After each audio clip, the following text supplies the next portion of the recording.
चुप। मानिए मानिए प्लीज।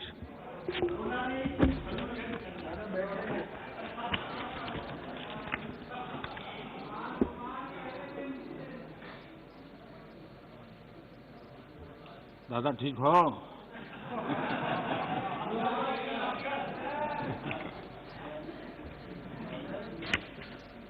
आदरणीय सभापति जी,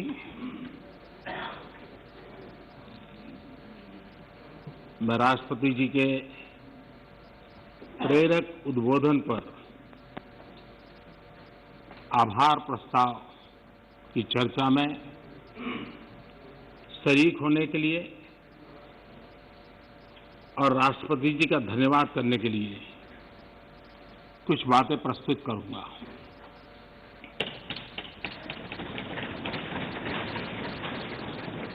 राष्ट्रपति जी का भाषण भारत के 130 करोड़ नागरिकों की संकल्प शक्ति का परिचायक है। विकट और विपरीत काल में भी यह देश किस प्रकार से अपना रास्ता चुनता है, रास्ता तय करता है और रास्ते पर अचीव करता हुआ आगे बढ़ता है, ये सारी बातें विस्तार से राष्ट्रपति जी ने अपने अभिभाषण में कही है। उनका एक एक शब्द देशवासियों में एक नया विश्वास पैदा करने वाला है और हर किसी के दिल में देश के लिए कुछ करने की प्रेरणा जगाने वाला है। और इसलिए हम उनका जितना आभार व्यक्त करें उतना कम है। इस सदन में भी 15 घंटे से ज्यादा चर्चा हुई है। रात को 12-12 बजे तक हमारे सभी माननीय सांसदों ने इस चेतना को जगाए रखा है, चर्चा को जीवंत बनाया है, अधिक शार्पन किया है। इस चर्चा में भाग लेने वाले सभी माननीय सदस्यों का मैं हृदय से आभार व्यक्त करता हूं। मैं विशेष रूप से हमारी महिला सांसदों का आभार व्यक्त करना चाहता हूं, क्योंकि इस चर्चा में उनकी भागीदारी भी ज्यादा थी, विचारों की धार भी थी, रिसर्च करके बातें रखने का उनका प्रयास था और अपने आप को इस प्रकार से तैयार करके कि उन्होंने इस सदन को समृद्ध किया है, चर्चा को समृद्ध किया है। और इसलिए उनकी ये तैयारी, उनके तर्क और उनकी सूझबूझ, इसके लिए मैं विशेष रूप से महिला सांसदों का अभिनंदन करता हूं, उनका आभार व्यक्त करता हूं। आदरणीय अध्यक्ष महोदय, भारत आजादी के 75वें वर्ष एक प्रकार से हम अभी दरवाजे पर दस्तक दे ही रहे हैं। 75 वर्ष का पड़ाव हर हिंदुस्तानी के लिए गर्व का है और आगे बढ़ने के पर्व का भी है। और इसलिए समाज व्यवस्था में हम कहीं पर भी हो, देश के किसी भी कोने में हो, सामाजिक आर्थिक व्यवस्था में हमारा स्थान कहीं पर भी हो, लेकिन हम सब ने मिलकर के आजादी के इस पर्व से एक नई प्रेरणा प्राप्त करके, नए संकल्प लेकर के 2047 जब देश आजादी के 100 साल मनाएगा, हम उस 100 साल की भारत की आजादी की यात्रा के 25 साल हमारे सामने हैं।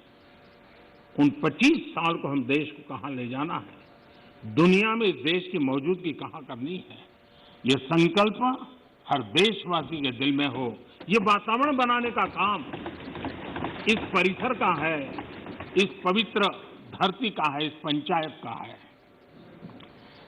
आदरणीय अध्यक्ष जी, देश जब आजाद हुए और जो आखिरी ब्रिटिश कमांडर थे वो यहां से जब गए तो आखिर में वो यही कहते रहते थे कि भारत कई देशों का महाद्वीप है।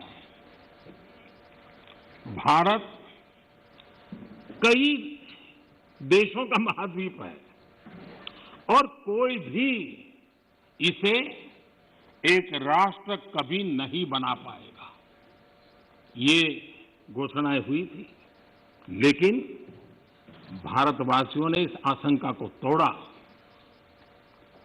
जिनके मन में ये प्रकार के शक थे उसको समाप्त कर दिया और हम हमारी अपनी जिजीविषा, अपनी सांस्कृतिक एकता, हमारी परंपरा आज विश्व के सामने एक राष्ट्र के रूप में खड़े हैं और विश्व के लिए आशा का किरण बन करके खड़े हुए हैं। ये 75 साल की हमारी यात्रा में हमने पाया। कुछ लोग ये कहते थे कि India was a miracle democracy.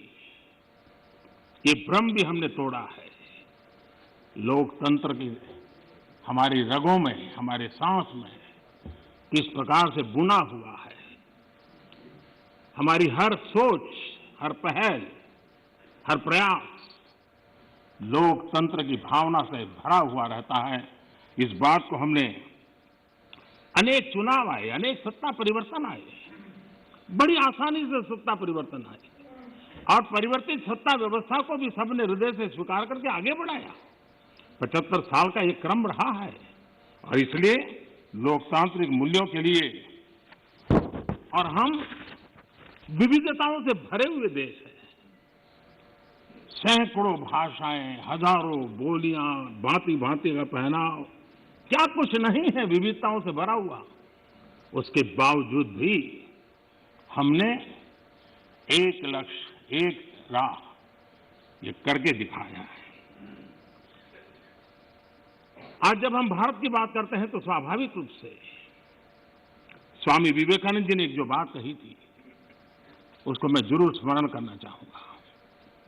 Vivekananda ji ने कहा था, every nation has a message to deliver, every nation has a message to deliver, a mission to fulfil, a destiny to reach.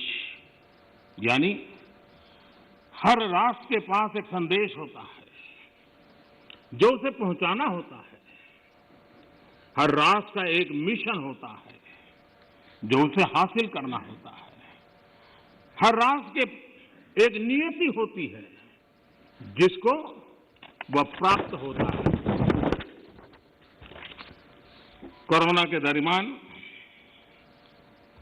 Bharat ने जिस प्रकार से अपने आप को संभाला और दुनिया को संभालने में मदद की, एक प्रकार से टर्निंग पॉइंट है। जिस भावनाओं को लेकर के, जिस संस्कार को लेकर के वेद से विवेकानंद तक हम पले बढ़े हैं, वो है सर्वे भवन्तु सुखिनः। ये सर्वे भवन्तु सुखिनः, सर्वे सन्तु निरामया, ये कोरोना कालखंड में भारत ने इसको करके दिखाया है और भारत ने एक आत्मनिर्भर भारत के रूप में जिस प्रकार से एक के बाद एक ठोस कदम उठाए हैं और जन सामान्य ने उठाए हैं। लेकिन हम उन दिनों को याद करें कि जब दूसरा विश्व युद्ध समाप्त हुआ था, दो विश्व युद्ध ने दुनिया को झकझोर दिया था। मानव जात, मानव मूल्य संकट के घेरे में थे, निराशा छाई हुई थी और सेकेंड वर्ल्ड वॉर के बाद पोस्ट वर्ल्ड वॉर एक दुनिया में एक नया ऑर्डर, न्यू वर्ल्ड ऑर्डर उसने आकार लिया। शांति के मार्ग पर चलने के शपथ हुए। सैन्य नहीं, सहयोग, इस मंत्र को लेकर के दुनिया के अंदर विचार प्रबल होते गए। यूएन का निर्माण हुआ, इंस्टीट्यूशंस बनी, भांति भांति के मैकेनिज्म तैयार हुए ताकि विश्व को पोस्ट वर्ल्ड वॉर के बाद एक सुचारू ढंग से शांति की दिशा में ले जाया जाए। लेकिन अनुभव कुछ और निकला। अनुभव ये निकला कि दुनिया में शांति की बात हर कोई करने लगा। पोस्ट वर्ल्ड वॉर शांति की बातों के बीच भी हर कोई जिसकी ताकत थी अपनी सैन्य शक्ति बढ़ाने लगा। वर्ल्ड वॉर के पहले दुनिया के पास जो सैन्य शक्ति थी, यूएन के बाद वो सैन्य शक्ति अनेक गुना बढ़ गई। छोटे मोटे देश भी सैन्य शक्ति की स्पर्धा में आने लग गए। शांति की चर्चा बहुत हुई, लेकिन हकीकत इस बात विश्व को स्वीकार करना होगा कि सैन्य शक्ति की तरफ बड़ी बड़ी ताकतें और पुरजोश चल पड़ी। जितने इनोवेशन हुए, रिसर्च हुए, वो इसी कालखंड में हुए सैन्य शक्ति के लिए। पोस्ट कोरोना भी एक नया वर्ल्ड ऑर्डर नजर आ रहा है। पोस्ट कोरोना के बाद दुनिया में एक नया संबंधों का वातावरण शेप लेगा। हमें तय करना है कि हम वर्ल्ड वॉर के बाद एक मुख्य दर्शक के रूप में बदलती हुई दुनिया को देखते रहे और अपने आप को कहीं एडजस्ट हो सकते तो करने की कोशिश की। हमारे लिए वो कालखंड भी वैसा ही था। लेकिन आज पोस्ट कोरोना जो नया वर्ल्ड ऑर्डर तैयार होगा, और होना ही है, किस रूप का होगा, कैसा होगा, कौन उसको इनिशिएट करेगा, वो तो वक्त बताएगा। लेकिन दुनिया में भी लोग लगा रहे थे। ऐसे में ये 130 करोड़ देशवासियों की डिसिप्लिन, उनका समर्पण, इसने आज हमें बचा के रखा है। क्रेडिट गोज टू 130 करोड़ हिंदुस्तानी, और इसका गौरव गान हमें करना चाहिए। भारत की पहचान बनाने के लिए ये भी एक अवसर है। हम अपने आप को कोसते रह करके कहें दुनिया हमें स्वीकार करे, ये कभी संभव नहीं होता है। हम घर में बैठकर अपनी कमियों के साथ जूझेंगे, कमियों को ठीक करने का प्रयास करेंगे, लेकिन विश्वास के साथ विश्व के सामने जाने का तजुर्बा भी रखेंगे, तब जाकर के दुनिया हमें स्वीकार करे। अगर आप अपने बच्चों को घर में नहीं स्वीकार करते हो, चाहोगे मोहल्ले में बच्चा स्वीकार करे, कोई स्वीकार करे, कोई स्वीकार नहीं करता।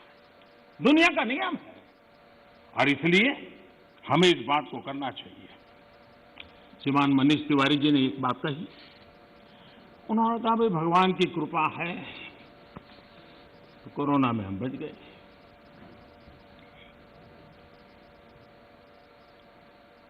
मैं इस बात से जरूर कुछ कहना चाहूंगा। ये भगवान की ही कृपा है जिसके कारण दुनिया इतनी बड़ी हिल गई, हम बच गए। भगवान की क्योंकि वो डॉक्टर, वो नर्स भगवान का रूप बन के आए। क्योंकि वो डॉक्टर, वो नर्स अपने छोटे छोटे बच्चों को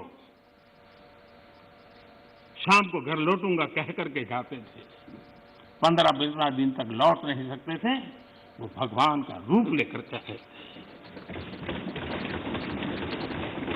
हम कोरोना से जीत पाए क्योंकि ये हमारे सफाई कर्मचारी, मौत और जिंदगी का खेल उनके लिए भी था। लेकिन जिस मरीज के पास कोई नहीं जा सकता था, मेरा सफाई कर्मचारी वहां जाकर के उसको साफ सुथरा रखने का प्रयास करता था।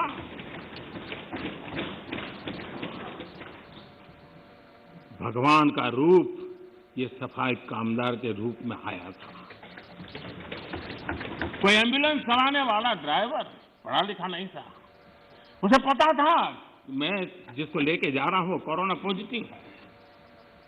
वो एम्बुलेंस का ड्राइवर भगवान के रूप में आया था हजारों हिंदू, और इसलिए भगवान का रूप ही था जिसने हमें बचाया है। लेकिन भगवान अलग अलग रूप में आया था, और जितनी हम उनकी प्रशंसा करेंगे, जितना हम गौरवगान करेंगे, देश की सफलता का जितना गौरवगान करेंगे, हमारे भीतर भी एक नई ताकत पैदा होगी। कई कारणों से जिन लोगों के भीतर निराशा फैल चुकी है, उनको भी मैं कहता हूं कि कुछ पल के लिए 130 करोड़ देशवासियों के इस पराक्रम को याद कीजिए, आपके अंदर भी ऊर्जा आ जाएगी।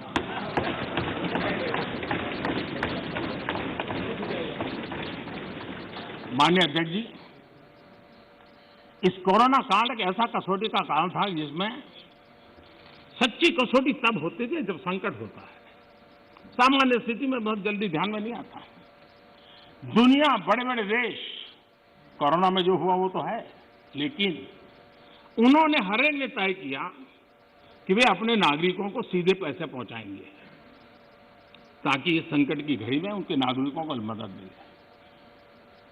आपको जानकर के ताज्जुब होगा, दुनिया के बहुत सारे देश उस कोरोना, लॉकडाउन, कर्फ्यू, आशंका, इस वातावरण के कारण चाहते हुए भी खजाने में पाउंड और डॉलर के ढेर होने के बावजूद भी अपने नागरिकों तक नहीं पहुंचा पाए। बैंक बंद, पोस्ट बंद, व्यवस्थाएं बंद, कुछ नहीं कर पाए। इरादा था, घोषणाएं भी हुई। ये हिंदुस्तान है कि जो इस कोरोना कालखंड में भी करीब करीब 75 करोड़ से अधिक भारतीयों को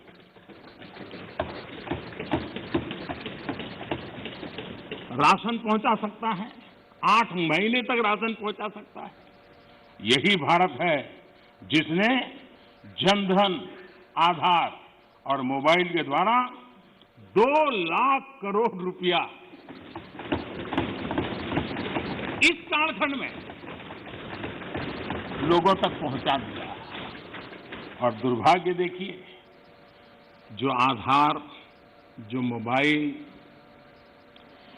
ये जनधन अकाउंट इतना गरीब से काम आया, लेकिन कभी कभी सोचते हैं कि आधार को रोकने के लिए कौन लोग कोर्ट में गए थे, कौन लोग सुप्रीम कोर्ट के दरवाजे खटखटा रहे थे।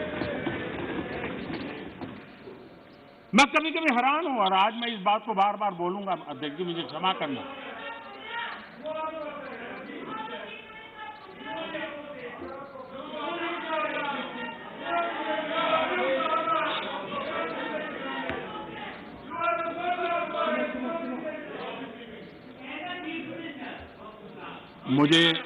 मुझे 1 मिनट का विराम देने के लिए मैं आपका बहुत आभारी हूं।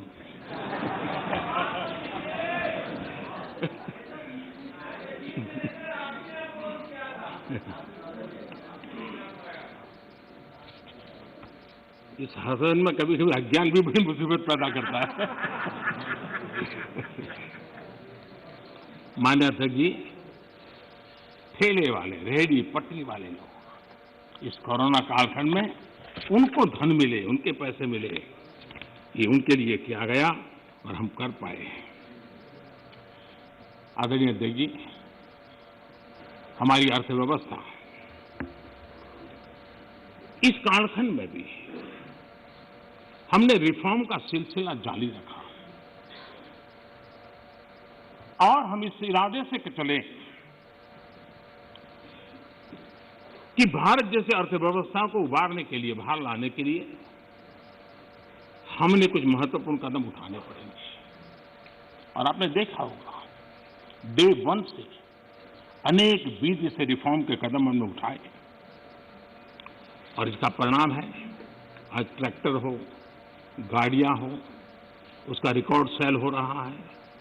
आज जीएसटी का कलेक्शन एवर हाईएस्ट हुआ है।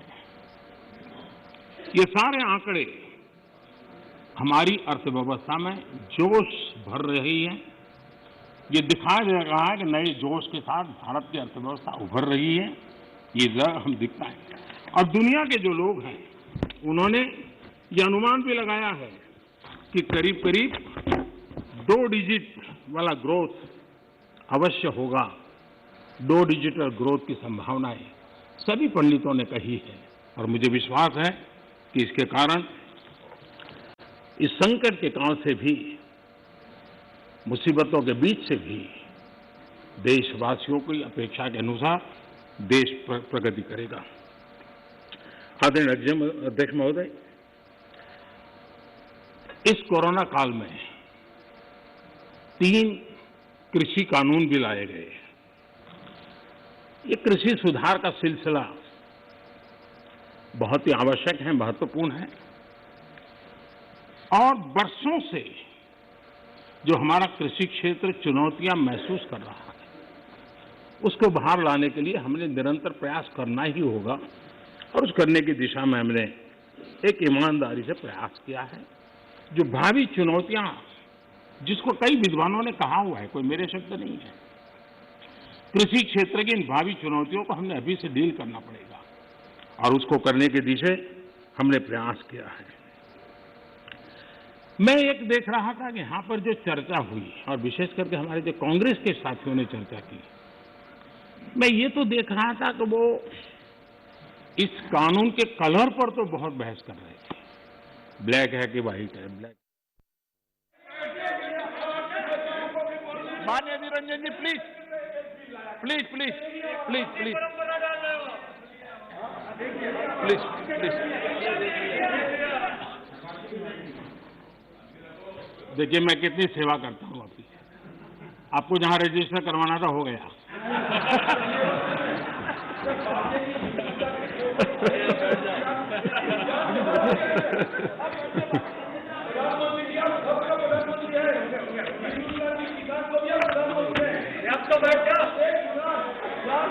माननीय अध्यक्ष जी,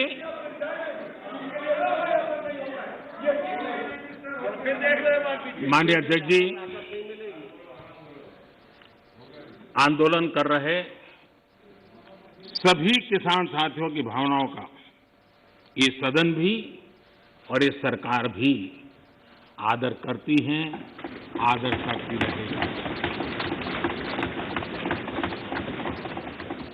और इसीलिए सरकार के वरिष्ठ मंत्री, जब ये आंदोलन पंजाब में था तब भी और बाद में भी, लगातार उनसे वार्ता कर रहे हैं, किसानों के प्रति सम्मान भाव के साथ कर रहे हैं, आदर भाव के साथ कर रहे हैं।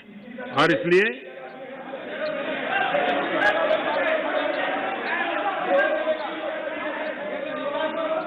आपने 30 मिनट, 1 मिनट नहीं पाएंगे। आपका कोई रिकॉर्ड नहीं, जरा बैठिए।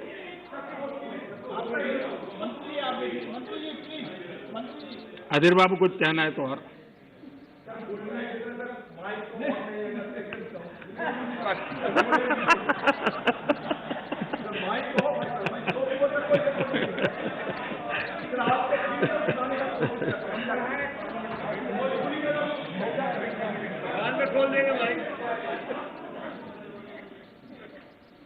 मैं अध्यक्ष जी, बीच बीच में जरूरी होता है सब। लगातार बातचीत होती रही है और जब पंजाब में आंदोलन चल रहा था उस समय भी हुई है, दिल्ली आने के बाद हुई ऐसा नहीं है। बातचीत में किसानों की शंकाएं क्या है वो ढूंढने का भी भरपूर प्रयास किया गया। उनसे लगातार कहा गया कि भाई अपन एक एक मुद्दे पर चर्चा करें और नरेंद्र सिंह जी तोमर ने इस विषय में विस्तार से बताया भी है राज्यसभा में। तो क्लोज बाय क्लोज चर्चा करने के लिए भी कहा और हम मानते हैं कि अगर इसमें कोई कमी हो और सचमुच में किसान का नुकसान करते हैं, उसमें बदल करने में क्या जाता है जी। ये देश देशवासियों के लिए है, अगर कोई निर्णय करते हैं तो किसानों के लिए है। लेकिन हम इंतजार करते हैं, अभी भी हम इंतजार करते हैं कि वो अगर कोई चीज स्पेसिफिक बताते हैं और अगर वो कन्विंसिंग है तो हमें कोई संकोच नहीं है। और इसीलिए हम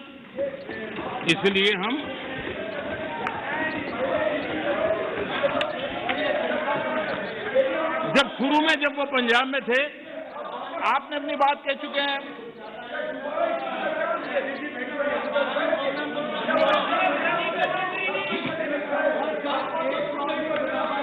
एक मिनट बोल दिया ना, नहीं ऐसा ठीक नहीं है। आपको पर्याप्त समय पर्याप्त अवसर मैंने दिया था, किसी ने टोका टोकी नहीं की थी। नहीं माननीय सुरेश जी, प्लीज बैठिए, प्लीज। नो, ये तरीका नहीं है, नहीं, no.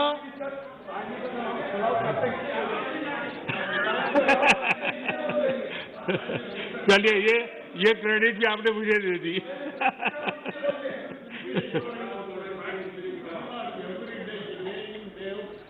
Mister Balu, please please.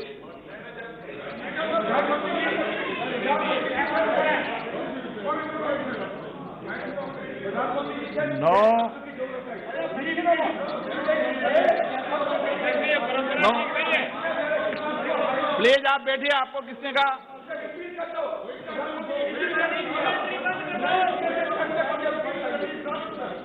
PR Balu ji, please please please please, आपको मैं पर्याप्त समय पर्याप्त अवसर देता हूं। Please please sit down.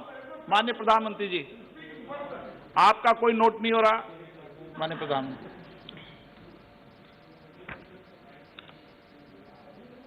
ये ऑर्डिनेंस के द्वारा ये तीनों कानून लागू किए गए थे, बाद में पार्लियामेंट में भी पारित हुए। कानून लागू होने के बाद न देश में कोई मंडी बंद हुई है, कानून लागू होने के बाद न कहीं एमएसपी बंद हुआ है। ये सच्चाई है जिसको हम छुपा करके बातें करते हैं, इसका कोई मतलब नहीं है। इतना ही नहीं, एमएसपी की खरीदी भी बढ़ी है और ये कानून नए बनने के बाद बढ़ी है। और इसलिए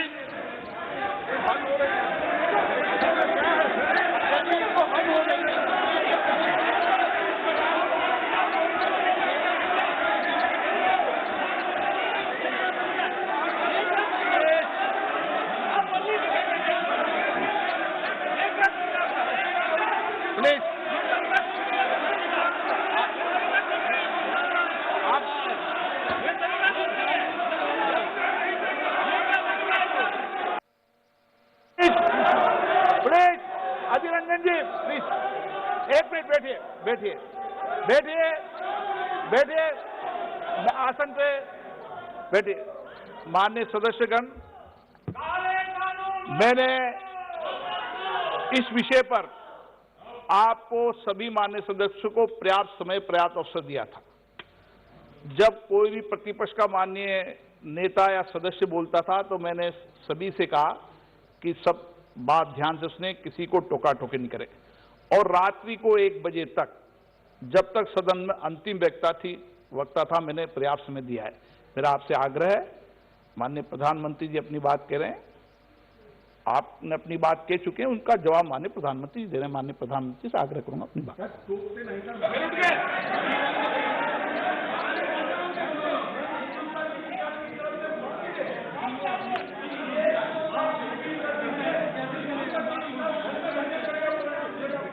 प्रधानमंत्री, माननीय अध्यक्ष जी, ये हो हल्ला, ये आवाज, ये रुकावटें डालने का प्रयास एक सोची समझी रणनीति के तहत है। और सोची समझी रणनीति ये है कि जो झूठ फैलाया है, जो अफवाहें फैलाई हैं, उसका पर्दाफाश हो जाएगा, सत्य वहां पहुंच जाएगा तो उनका टिकना भारी हो जाएगा। और इसलिए हो हल्ला करते रहो, जैसा बाहर करते हैं वैसा अंदर भी करते रहो, यही खेल चलता रहा है। लेकिन इससे कभी भी आप लोगों का विश्वास नहीं जीत पाओगे, मान के चलो।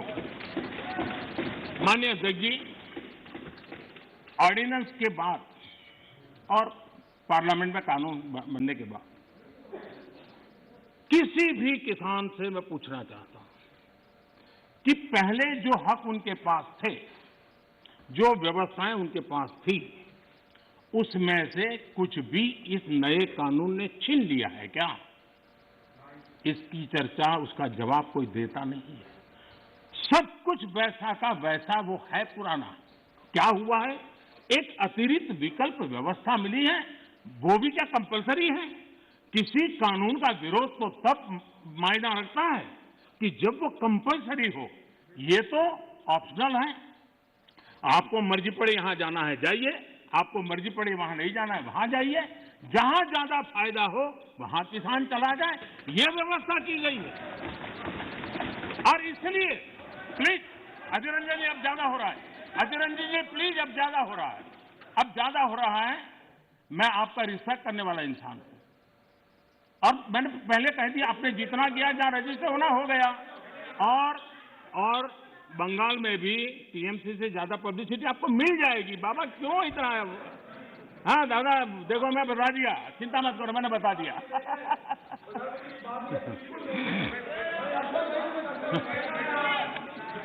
अधीर रंजन जी प्लीज, अधीर रंजन जी, अच्छा नहीं लगता है। मैं इतना आदर करता हूं, आप आज ऐसा क्यों कर रहे हैं? आप ऐसा क्यों नहीं कर रहे? अरे भाई, हद से ज्यादा क्यों कर रहे हो आप? Please Adhir Ranjan ji, please.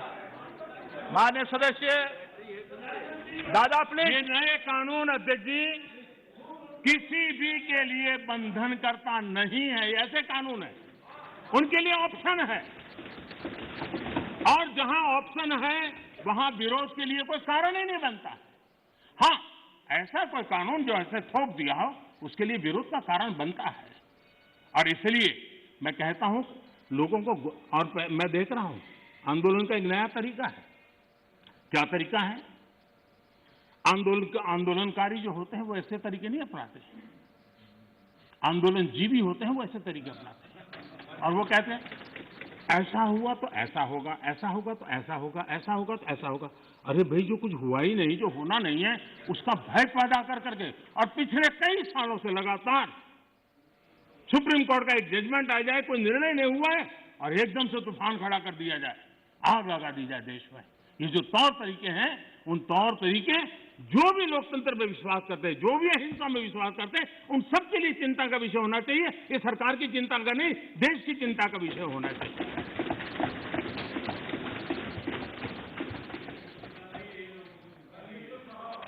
इस प्लीज, बाद में समय मिलेगा आपको। नो, माननीय अध्यक्ष जी, प्लीज, ये तरीका ठीक नहीं। माननीय अध्यक्ष जी, आप समझ, पुरानी मंडियों पर भी कोई पाबंदी नहीं है। इतना ही नहीं, इस बजट में इन मंडियों को आधुनिक बनाने के लिए, उनके इंफ्रास्ट्रक्चर को सुधारने के लिए और बजट की व्यवस्था की गई है। और उस बजट के माध्यम से माननीय अध्यक्ष जी, ये जो हमारे निर्णय हैं वो सर्वजन हिताय, सर्वजन सुखाय की भावना के साथ लिए गए। माननीय अध्यक्ष जी, ऐसा क्या करते हैं? आप सीनियर व्यक्ति हैं, प्लीज प्लीज बैठिए। माननीय अध्यक्ष जी, इस सदन के साथी भली भांति इस बात को समझते हैं, लेकिन कांग्रेस और कुछ दलों ने बड़े जोर शोर से बातें अपनी कही, लेकिन जिन बातों को लेकर के उनको कहना चाहिए कि भाई ये नहीं, ये अपेक्षा ये होती है कि उन्होंने इतना स्टडी करके आना है।